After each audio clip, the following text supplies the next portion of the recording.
Limel, je suis directeur corporatif de développement organisationnel et ressources humaines. Ce que je vais vous présenter aujourd'hui, si je réussis à le faire avancer, c'est un peu la conversation, l'approche, le parcours d'un projet qui a été nommé Parcours chez nous, qui se discute et qui se passe entre les recruteurs. Une de mes activités, entre autres, c'est d'organiser des activités de recrutement, pour trouver les talents dont l'IMEL a besoin.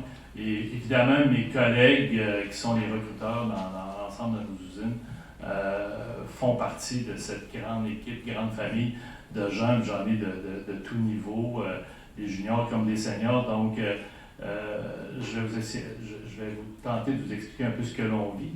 Et les cartes jaunes me stressent, ça va bien.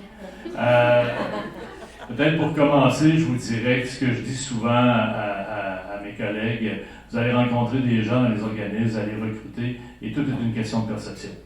Donc, vous cherchez, puis je ne veux pas défaire ma présentation, mais ne rencontrez pas seulement des papiers, des diplômes. On parle de compétences depuis ce matin, beaucoup de savoir, beaucoup de connaissances, mais il y a beaucoup aussi de savoir-faire. Allez détecter ça chez les gens. Il y a beaucoup aussi de savoir-être. On en parle beaucoup chez nous. C'est un travail d'équipe. Donc, la compétence est globale. On parle beaucoup de compétences professionnelles. Oui, on a des autres professionnels aussi chez nous. On embauche de manœuvre en transformation alimentaire à docteur en médecine vétérinaire. On a tous les scopes d'activité, mais souvent, la compétence, on la relie plus à une compétence globale que juste professionnelle, puis on en parlera tout à l'heure. Peut-être juste pour vous mettre dans le contexte, Olimel, c'est une entreprise qui officiellement, si vous allez sur notre site, c'est 1991, mais nos racines remontent jusqu'en 1922, donc c'est une organisation qui est en continuelle adaptation. Et c'est aujourd'hui 14 000 employés dans 65 pays. Et chez nous, c'est 31 établissements, 80 fermes. Donc, de l'agronomie en passant par la transformation alimentaire, en passant par l'ingénierie, la comptabilité, l'amélioration continue, il y en a pour tous les goûts. Et on a nos bureaux de vente en Chine, en Corée, en Australie, au Japon et évidemment au Canada. Donc, ça donne l'ensemble, c'est une machine qui ne peut pas arrêter. Et là, c'est le recruteur qui vous parle. C'est une machine qui ne peut pas arrêter. On est dans une douzaine de régions administratives au Québec. C'est très majoritairement au Québec. On est au Nouveau-Brunswick, en Ontario et en Alberta.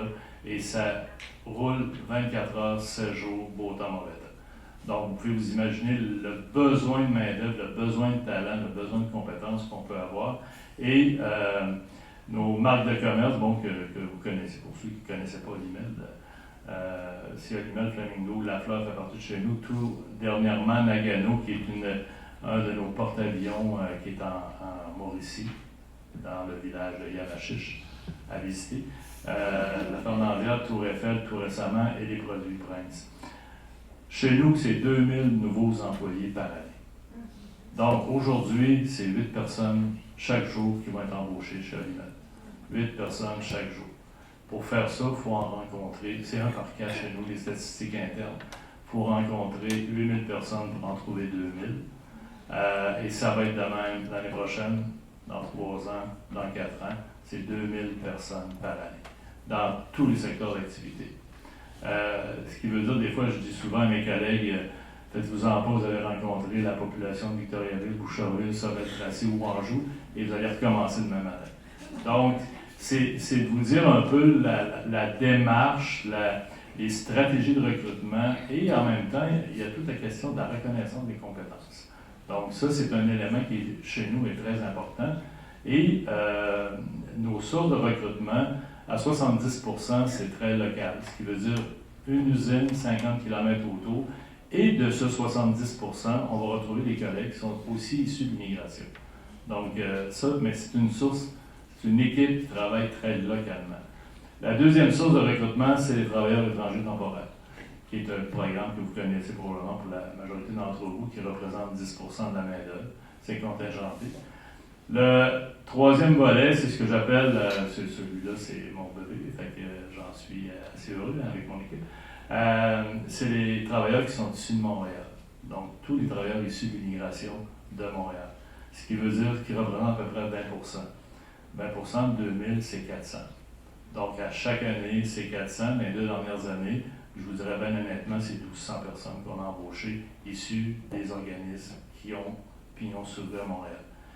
Évidemment, pour ce faire, ben, ça prend une famille, ça prend une équipe. Donc, un des premiers volets, c'est tous les organismes de régionalisation avec lesquels on peut travailler. Dans chaque région du Québec où Olimel a un établissement, on a un partenaire qui est un organisme de régionalisation. C'est un incontournable. On n'est pas des spécialistes de la régionalisation. Et quand on parle de reconnaissance de compétences d'acquis, on parle aussi de toutes ces compétences qui sont dans les organismes et qui viennent nous soutenir pour reconnaître aussi la personne qu'on a devant nous. Donc ça, c'est très, très important. Le deuxième volet, toujours Emploi Québec, c'est Service Québec, Emploi Québec, Midi, Mifi, je vous baisse, ils vont plus vite que moi. Mais aussi, Emploi Québec est une autre source qui vient alimenter nos compétences à reconnaître le talent qui est devant nous. Donc, par les différents programmes, par l'expérience, par les agents qui sont dans les services, c'est aussi, on nous forme. Vous allez voir, quand on est devant quelqu'un, peu importe ce qu'on va vous dire, ça prend 5 minutes. Que vous soyez un ingénieur ou c'est le fit en partant. Chez nous, c'est très relationnel chez Olimel, on le dit souvent. Puis des fois, on dit, ah non, 14 000, c'est très relationnel. C'est la suite d'une création de réseau et d'amitié à l'interne. Donc, le fit est important.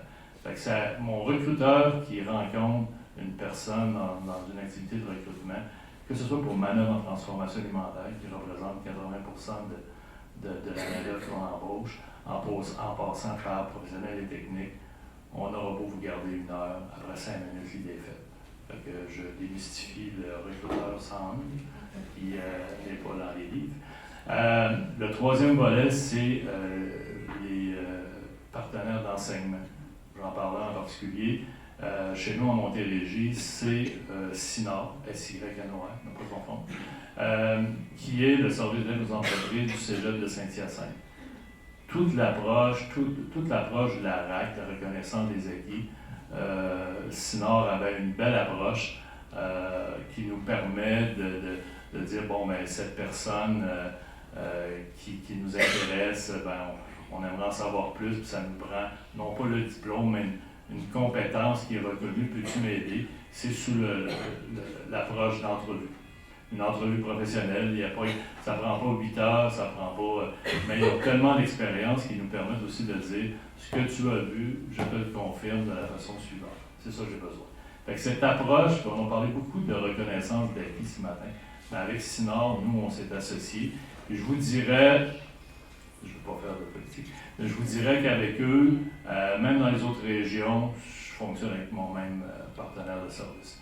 Donc, on a toujours aussi le même langage, on a développé le même langage, ce qui nous permet de reconnaître.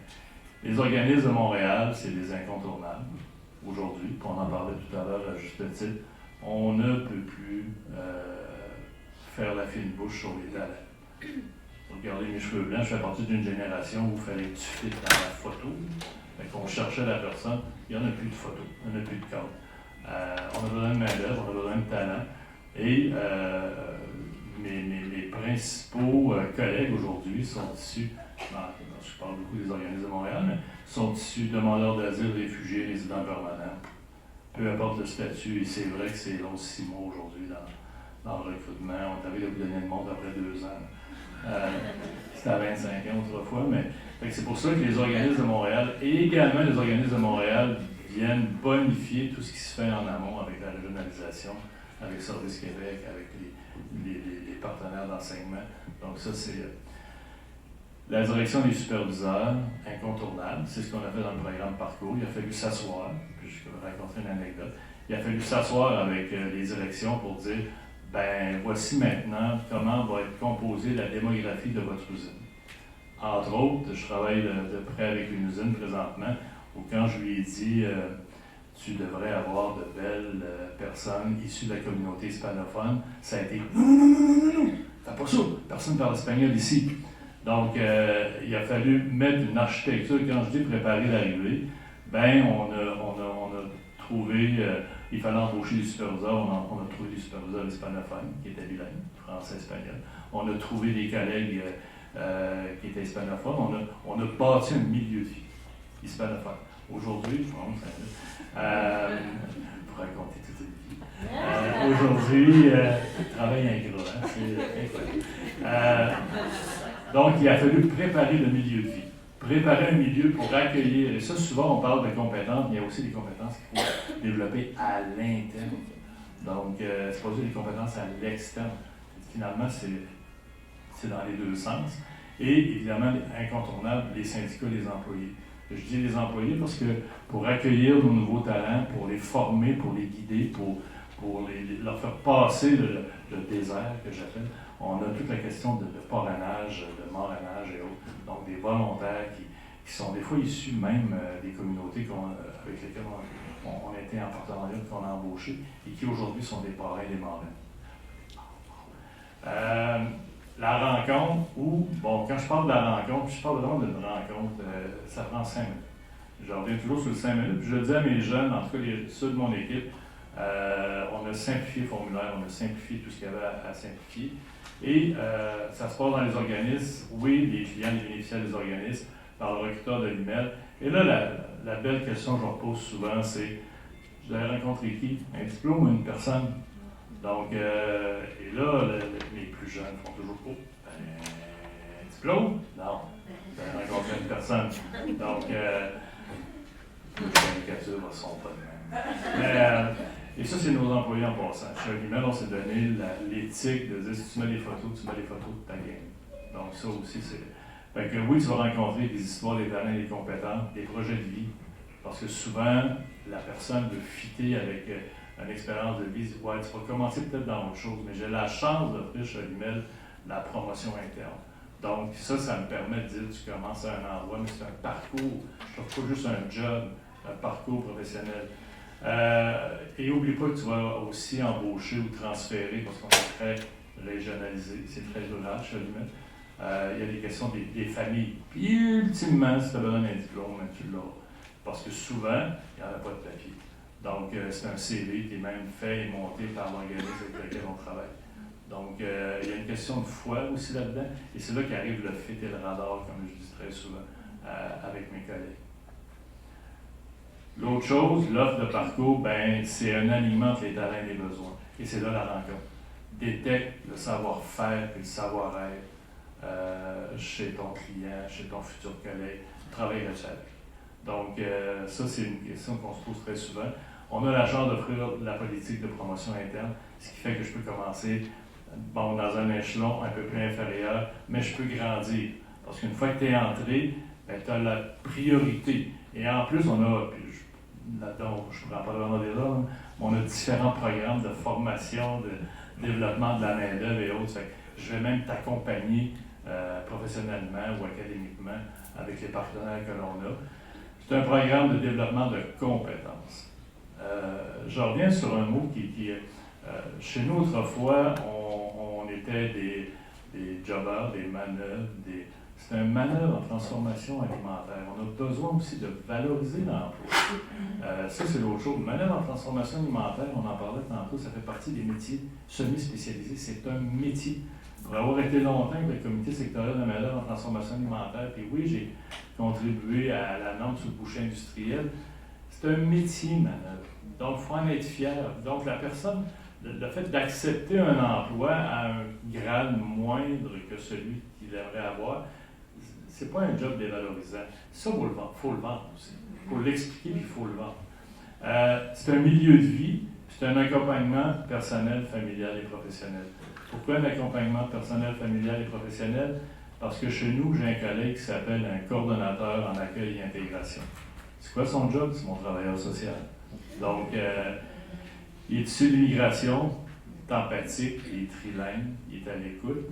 Puis ce qu'il fait, il fait de l'accueil d'intégration, il suit la formation du collègue dans l'usine, il offre un soutien communautaire, puis il offre un soutien moral.